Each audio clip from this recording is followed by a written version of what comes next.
જ્યારે થાય છે સમન્વય સમયની ગતિ અને વિકાસના દ્રઢ સંકલ્પનો, ત્યારે ઇતિહાસના પાનાઓ પર આકાર લે છે પ્રગતિની એક નવી જ ગાથા. આવી જ એક ઐતિહાસિક ક્ષણનું સાક્ષી બની રહ્યું છે દક્ષિણ ગુજરાત.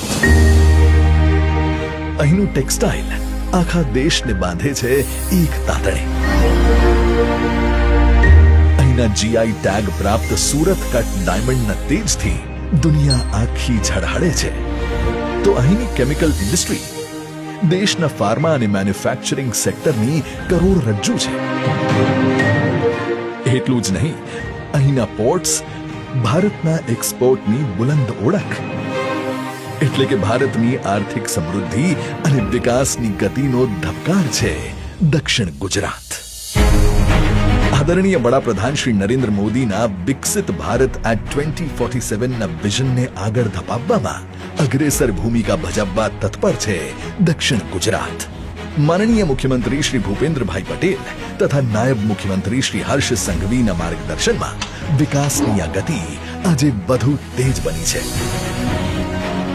દક્ષિણ ગુજરાતની આ વિકાસ યાત્રાને મળી રહી છે એક ઊંચી ઉડાન. આદરણીય મોદીજીના વરદ હસ્તે થઈ રહ્યું છે ₹18,000 કરોડથી વધુના વિકાસ પ્રકલ્પોનું લોકાર્પણ અને ખાતમુહૂર્ત, જેમાં નેશનલ હાઈવે ઓથોરિટી ઓફ ઇન્ડિયાના 12,000 કરોડથી વધુના પ્રોજેક્ટ્સ, એટલે કે વડોદરા મુંબઈ એક્સપ્રેસ વેના 2 મહત્વપૂર્ણ પેકેજ, જેના થકી સુરત અને વાપીના ઉદ્યોગો મુંબઈ અને વડોદરાની બજારો સાથે સીધા જોડાશે. ઉપરાંત NH56 પર 2 નવા પેકેજની કામગીરી નર્મદાના કિનારાથી લઈને તાપીના જંગલો સુધીના વિસ્તારોને રાષ્ટ્રીય ધોરીમાર્ગ સાથે જોડશે. ઉર્જા અને પેટ્રોકેમિકલ વિભાગના ₹4,950 કરોડથી વધુના પ્રોજેક્ટ્સ અંતર્ગત સુરત અને નવસારીને જોડતું વિશાળ ટ્રાન્સમિશન નેટવર્ક દક્ષિણ ગુજરાતની પાવર ગ્રીડને એક નવી કેપેસિટી અને સ્ટેબિલિટી આપશે. તો GIDCના ₹1,063 કરોડના પ્રોજેક્ટ્સ અંકલેશ્વર, પાનોલી, દહેજ, સરીગામ અને જંબુસર બલ્ક ડ્રગ પાર્કની ઔદ્યોગિક વસાહતોમાં આધુનિક રોડ, ડ્રેનેજ અને વેસ્ટ મેનેજમેન્ટ ઇન્ફ્રાસ્ટ્રક્ચરથી સુસજ્જ બનાવશે. આરોગ્ય અને પરિવાર કલ્યાણ વિભાગ હેઠળ સુરતમાં 100 બેડની સબ ડિસ્ટ્રિક્ટ હોસ્પિટલ અને 50 બેડની આયુષ હોસ્પિટલ મોડર્ન મેડિસિન અને ટ્રેડિશનલ હીલિંગને એક જ કેમ્પસમાં ઉપલબ્ધ કરાવશે. તેમજ ₹212 કરોડથી વધુના ખર્ચે નિર્માણ પામેલ 200 બેડની હાઈટેક ESIC હોસ્પિટલ અને સ્ટાફ ક્વાર્ટર્સ, જે ભવિષ્યમાં મેડિકલ કોલેજ તરીકે અપગ્રેડ થઈને દક્ષિણ ગુજરાતના લાખો પરિવારો અને અસંગઠિત ક્ષેત્રના શ્રમિકો માટે આધુનિક સ્વાસ્થ્ય સેવાઓ સુનિશ્ચિત કરશે.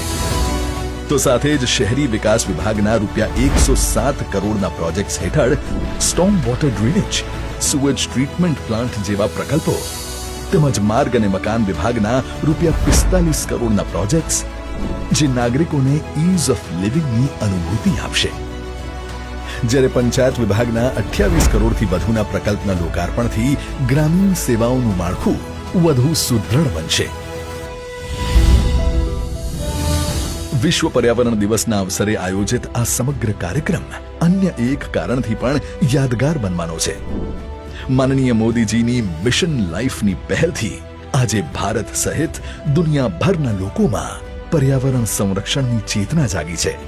ત્યારે આજના કાર્યક્રમને પણ સંપૂર્ણ ઇકો ફ્રેન્ડલી રાખવામાં આવ્યો છે. અહીં PVC અને પ્લાસ્ટિકના બદલે રિસાયકલ થઈ શકે તેવા મટીરીયલનો ઉપયોગ કરાયો છે. સાથે જ લોકલાડીલા વડાપ્રધાનશ્રીને સ્નેહપૂર્વક આવકારવા મોટી સંખ્યામાં યુવાઓ સાયકલ દ્વારા કાર્યક્રમના સ્થળે પહોંચ્યા છે અને પ્રાકૃતિક રંગોથી રંગોળી બનાવીને પ્રકૃતિ પ્રેમનો સંદેશ આપવામાં આવ્યો છે. અને વહીવટી તંત્ર દ્વારા ગ્રીન કવર વધારવાના ઉદ્દેશ્ય સાથે રોપાઓનું વિતરણ કરવામાં આવ્યું છે. પ્રગતિ અને પ્રકૃતિના સમન્વય સાથે વિકસિત ગુજરાતથી વિકસિત ભારતના સંકલ્પ સાથે પૂરી ઊર્જાથી આગળ વધી રહ્યું છે આપણું ભવ્ય, દિવ્ય અને દૈદીપ્યમાન દક્ષિણ ગુજરાત.